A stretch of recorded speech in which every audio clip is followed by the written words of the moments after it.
No worries. Anyway, we'll have her on later. We'll have her on next week for sure. Because I want to get her. Yeah, let look into it more and digest it. Well, anyway, you put that in your notes somewhere where we have it for next week's talk. I want to get her perspective on from a woman to a woman's perspective on Dave Washington's shows. I mean, why not? Fair enough. I mean, it makes sense, right? I mean, yes. I mean, why not? I mean, you're in Florida, for crying out loud. Why not? So, anyway, we want to get back to what we're talking about here.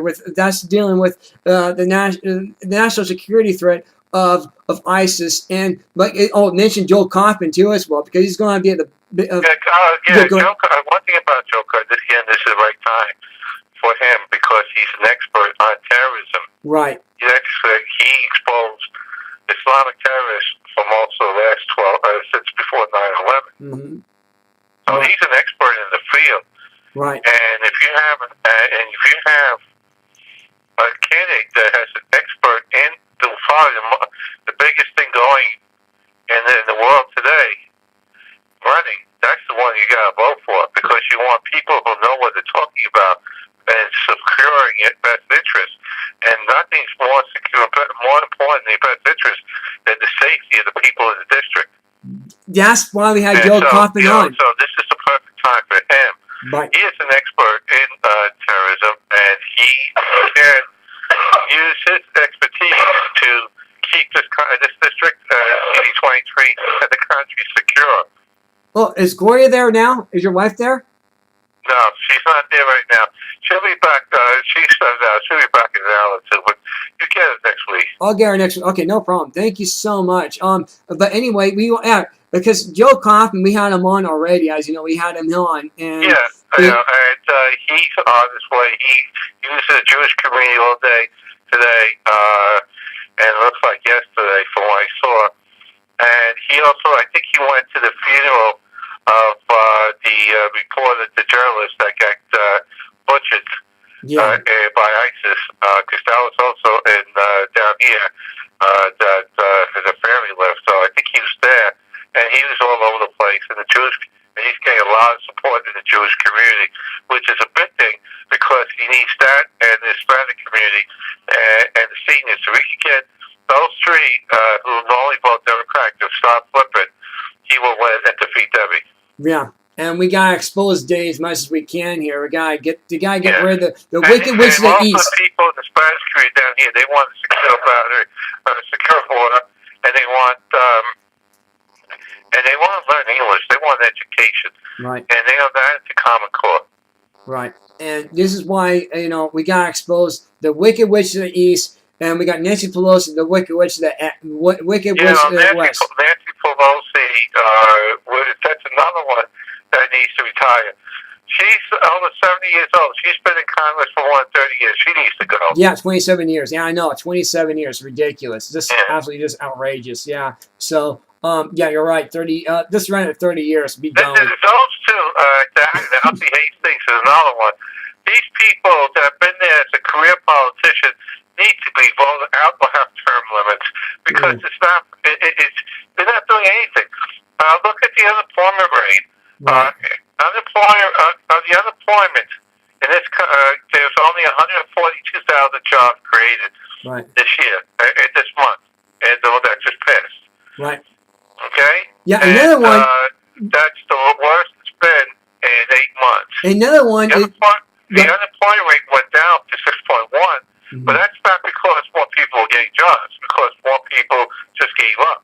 Right. There's 93 million people not working in this country. The work participation rate is 62.8, which is the worst it's been in more than 30 years. The actual, if you count all the people looking that gave up looking and add them together, the actual unemployment rate is not 6.1 but 12%. Right. In the black community, it's over 22%. Yeah, I believe it. And and using Obama's numbers, it's 11.7%. Right. Which is double the white community, which is 5.5.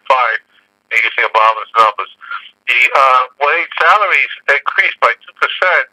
But if go and do minimum wage increases to 10 or 15, that only affects really 2% of the total population who's actually receiving minimum wage. If you want, it's not going to do anything except lose jobs for people. If you want to increase the salaries of people, you do it through a better economy, increasing competition, better education, and creating a strive to succeed. Because you don't start from the top; you work your way up from the bottom.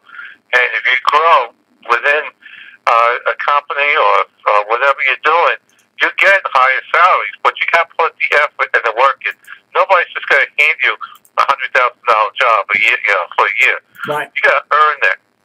Hey, guess what? The Huffington Post just attacked me, and also so did Shark Tank just now. I haven't really been going in there the last couple of days. I haven't really been around. So it's hard for me to do things like that. The truth is that I just came home from the hospital. I had bad pains in my upper abdominal and going down into the right back. Oh, so they took me into the hospital on Tuesday night, and it turned out to be pancreatitis. Ooh, which is inflammation of the pancreas. Right. Is it cancer? Okay, and so the first day I had nothing but IV fluids, Is it cancer? And to calm the pancreas down. Is it cancer at all? And stuff like that. By Wednesday evening, I was on liquid diet, and Thursday afternoon they got me to regular food, and I just got home about 3 hours ago. Another question is, is it cancerous at all? Is it cancer? No, it's not cancerous or anything like that. Oh, good. But I can't eat seeds, any kind of seeds anymore, like poppy seeds or sesame seed bagels, things like that. Right. I got tomatoes I got to watch out for, cucumbers, anything with seeds in it, I got to watch. Yeah. I got to watch my diet and things of that nature. Mm-hmm. Yeah. But what's interesting of the whole deal that's going on, my roommate in that hospital, he's 88 years old, this guy that was with. And the reason why I brought this whole thing up is for this story. He had, they found a tumor on his kidney. Ooh. They wanted to do a biopsy. Okay? They had him on what they call just IV. Because they can't operate if you have flu in the stomach. Right. So they had him on IV, and they took it off because they didn't want to. Something happened, and they couldn't do it. Then his blood level was too thin. Right. They stopped it. Then they tried. Then they came back the next day and started doing that again. And they finally, before I left, they finally took him down. I don't know what happened, but while he was there, they had a guy that came over. They call him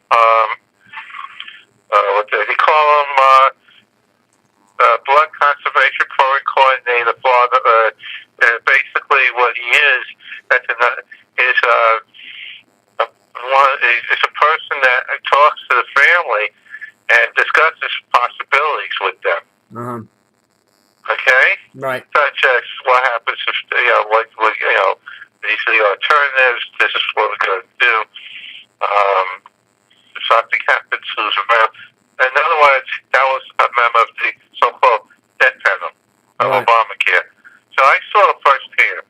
Oh, wow. The relatives, I was talking to the relatives of the guy, and they said that he's going to be taken to a hospital in Orlando for a second opinion if